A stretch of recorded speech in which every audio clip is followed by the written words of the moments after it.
ओम शांति। 30/7/25 की वाणी है। मीठे बच्चे, माया दुश्मन तुम्हारे सामने है, इसलिए अपनी बहुत बहुत संभाल करनी है। अगर चलते चलते माया में फंस गए तो अपनी तकदीर को लकीर लगा देंगे।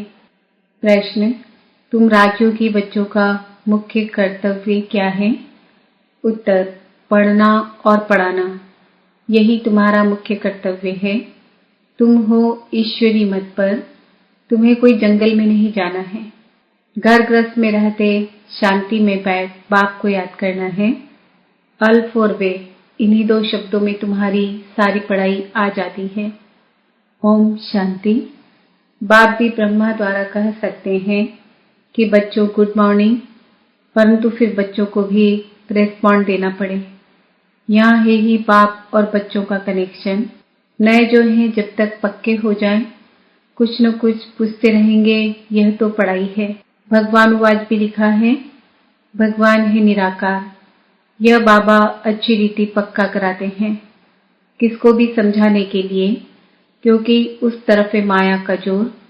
यहाँ तो वह बात नहीं है। बाप तो समझते हैं, जिन्होंने कल्प पहले वर्षा लिया है वह आप ही आ जाएंगे। ऐसे नहीं कि फलाना चला न जाए, इनको पकड़ें, चला जाए तो चला जाए। यहाँ तो जीते जी मरने की बात है। बाप एडॉप्ट करते हैं, एडॉप्ट किया ही जाता है कुछ वर्षा देने के लिए। बच्चे माँ बाप के पास आते ही हैं वर्षे की लालच पर। साहूकार का बच्चा कभी गरीब के पास एडॉप्ट होगा क्या? इतना धन दौलत आदि सब छोड़ कैसे जाएंगे? एडॉप्ट करते हैं साहूकार। अभी तुम जानते हो, बाबा हमको स्वर्ग की बादशाही देते हैं, क्यों न उनका बनेंगे। हर एक बात में लालच तो रहती है, जितना बहुत पढ़ेंगे उतनी बड़ी लालच होगी। तुम भी जानते हो, बाप ने हमको एडॉप्ट किया है बेहद का वर्षा देने। बाप भी कहते हैं, तुम सबको हम फिर से 5000 वर्ष पहले मुआफिक एडॉप्ट करते हैं। तुम भी कहते हो बाबा हम आपके हैं, 5000 वर्ष पहले भी आपके बने थे। तुम प्रैक्टिकल में कितने ब्रह्मा कुमार कुमारियां हो। प्रजापिता भी तो नामी ग्रामी हैं। जब तक शुद्ध से ब्राह्मण ना बने तो देवता बन न सके। तुम बच्चों की बुद्धि में अव्यय चक्र फिरता रहता है। हम शूद्र थे, अभी ब्राह्मण बने हैं, फिर देवता बनना है। सतयुग में हम राज्य करेंगे तो इस पुरानी दुनिया का विनाश जरूर होना है। पूरा निश्चय नहीं बैठता है तो फिर चले जाते हैं। कई कच्चे हैं जो गिर जाते हैं। यह भी ड्रामा में नूंद है। माया दुश्मन सामने खड़ी है तो वह अपनी तरफ खींच लेती है। बाप घड़ी घड़ी पक्का कराते हैं, माया में फंस नहीं पड़ना, नहीं तो अपनी तकदीर को लकीर लगा देंगे। बाप ही पूछ सकते हैं कि आगे कब मिले हो, और कोई को पूछने का अक्ल आएगा ही नहीं। बाप कहते हैं, मुझे भी फिर से गीता सुनाने आना पड़े, आकर रावण की जेल से छुड़ाना पड़े। बेहद का बाप बेहद की बात समझाते हैं। अभी रावण का राज्य है, पतित राज्य है, जो आधा कल्प से शुरू हुआ है। रावण को 10 शीश दिखाते हैं, विष्णु को 4 भुजा दिखाते हैं। ऐसे कोई मनुष्य होता नहीं। यह तो प्रवृत्ति मार्ग दिखाया जाता है। यह है एम ऑब्जेक्ट, विष्णु द्वारा पालना। विष्णुपुरी को कृष्णपुरी भी कहते हैं। श्री कृष्ण को तो 2 बाहें ही दिखाएंगे ना। मनुष्य तो कुछ भी समझते नहीं है। बाप हर एक बात समझाते हैं। वह सब है भक्ति मार्ग। अभी तुमको ज्ञान है, तुम्हारी एम ऑब्जेक्ट ही है नर से नारायण बनने की। यह गीता पाठशाला है ही जीवन मुक्ति प्राप्त करने के लिए। ब्राह्मण तो जरूर चाहिए। यह है रुद्र ज्ञान यज्ञ। शिव को रुद्र भी कहते हैं। अब बात पूछते हैं, ज्ञान यज्ञ कृष्ण का है या शिव का है? शिव को परमात्मा ही कहते हैं, शंकर को देवता कहते हैं। उन्होंने फिर शिव और शंकर को इकट्ठा कर दिया है। अब बाप कहते हैं, हमने इनमें प्रवेश किया है। तुम बच्चे कहते हो बाप दादा, वह कहते हैं शिव शंकर। ज्ञान सागर तो है ही एक। अभी तुम जानते हो, ब्रह्मा तो विष्णु बनते हैं ज्ञान से, चित्र भी बरोबर बनाते हैं। विष्णु की नाभि से ब्रह्मा निकला, इसका अर्थ भी कोई समझ नहीं सकते। ब्रह्मा को शास्त्र हाथ में दिए हैं, अभी शास्त्रों का सार बाप बैठ सुनाते हैं या ब्रह्मा। यह भी मास्टर ज्ञान सागर बनते हैं। बाकी चित्र इतने ढेर बनाए हैं, वह कोई यथार्थ है नहीं, वह है सब भक्ति मार्ग के। मनुष्य कोई 8-10 भुजा वाले होते नहीं, यह तो सिर्फ प्रवृत्ति मार्ग दिखाया है। रावण का भी अर्थ बताया है। आधा कल्प है रावण राज्य, रात आधा कल्प है राम राज्य दिन। बाप हर एक बात समझाते हैं। तुम सब एक बाप के बच्चे हो। बाप ब्रह्मा द्वारा विष्णुपुरी की स्थापना करते हैं और तुमको राजयोग सिखाते हैं। जरूर संगम पर ही राजयोग सिखाएंगे। द्वापर में गीता सुनाई, यह तो रॉन्ग हो जाता है।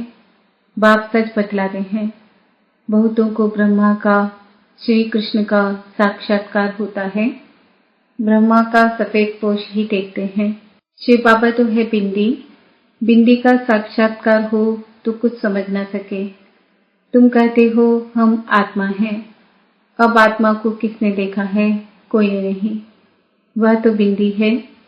समझ सकते हैं ना, जो जिस भावना से जिसकी पूजा करते हैं उनको वही साक्षात्कार होगा।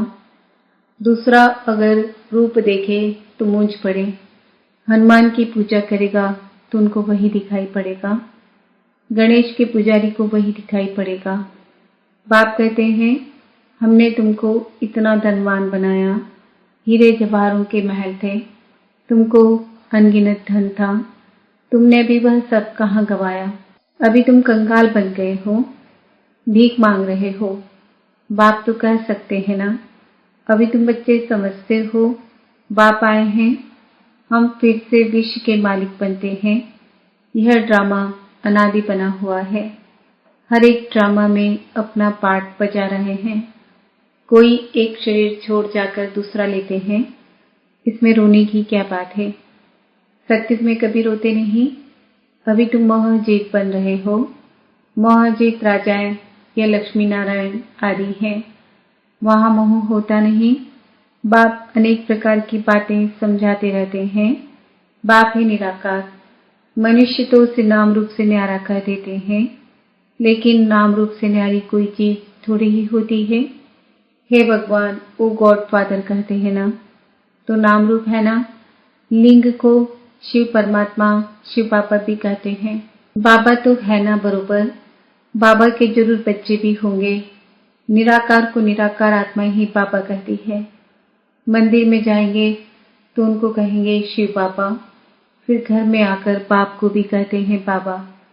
अर्थ तो समझते नहीं, हम उनको शिव बाबा क्यों कहते हैं।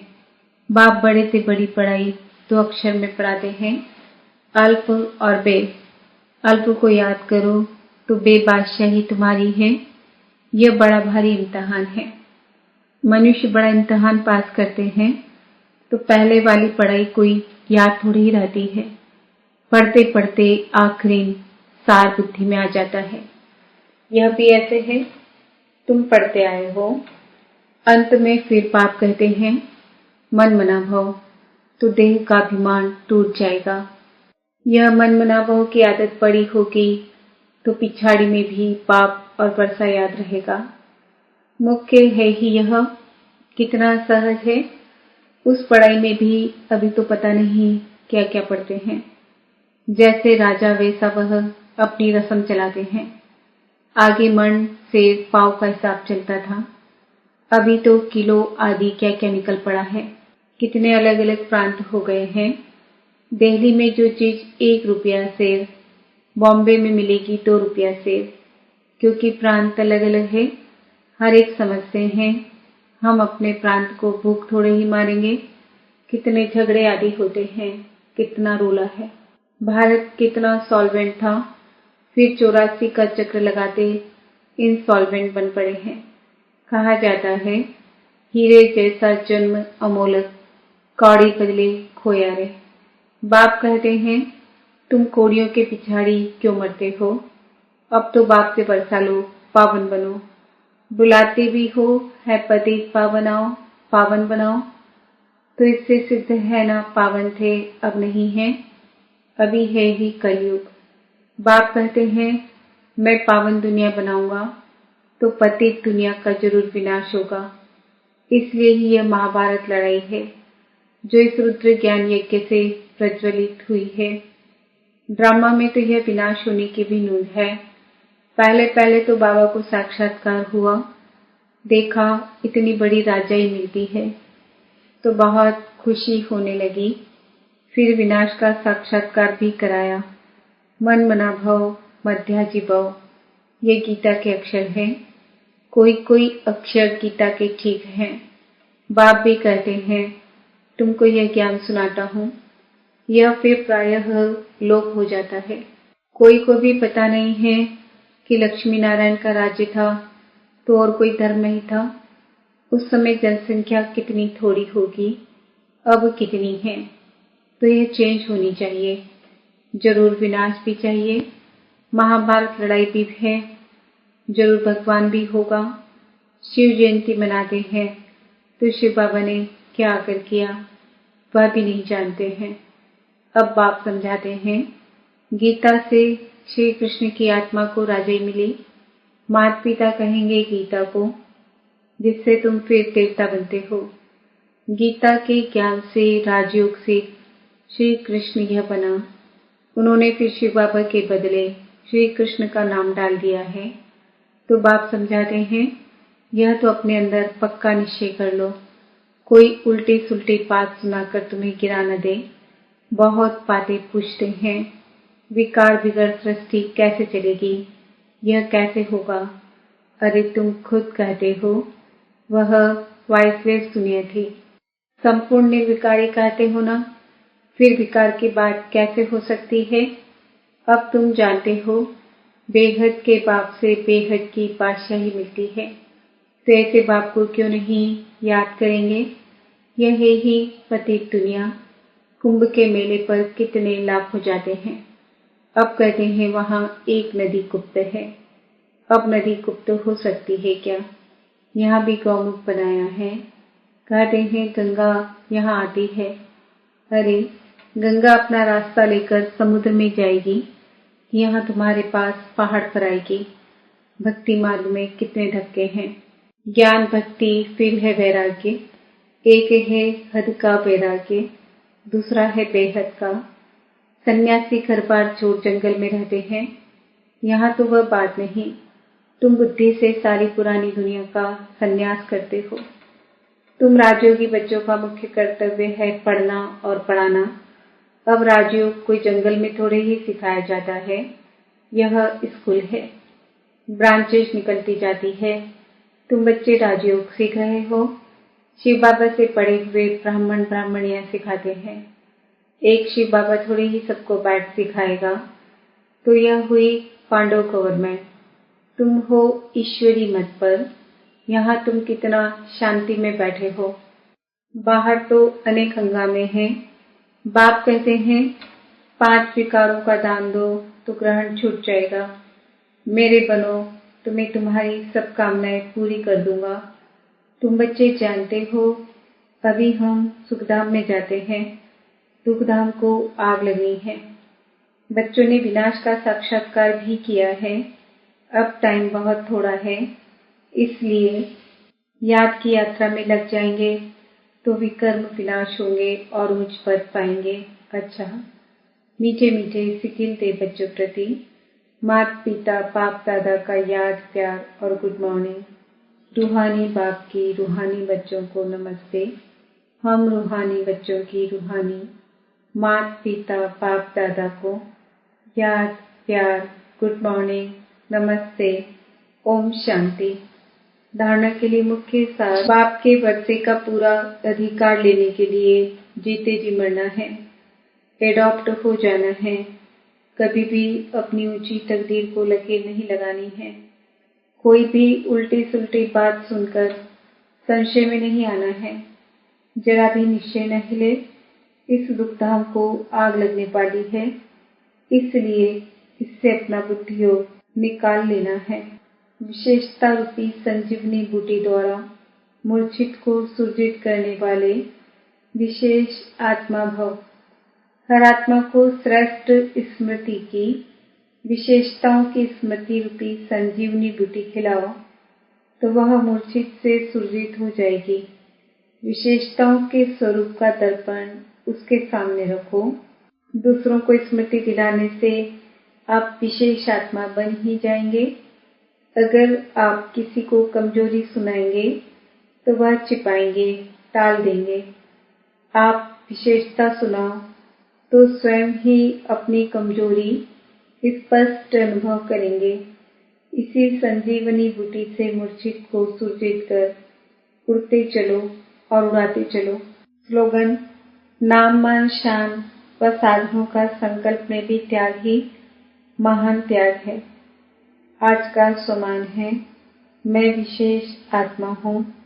आज के व्यक्ति सारे संकल्पों की शक्ति जमाकर श्रेष्ठ सेवा के निमित्त बनो। निमित्त बने हुए बच्चों को विशेष अपने हर संकल्प के ऊपर अटेंशन देना चाहिए। जब आप निर्विकल्प निर्व्यक्त संकल्प रहेंगे तब बुद्धि ठीक निर्णय करेगी। निर्णय ठीक है तो निवारण भी सहज कर लेंगे।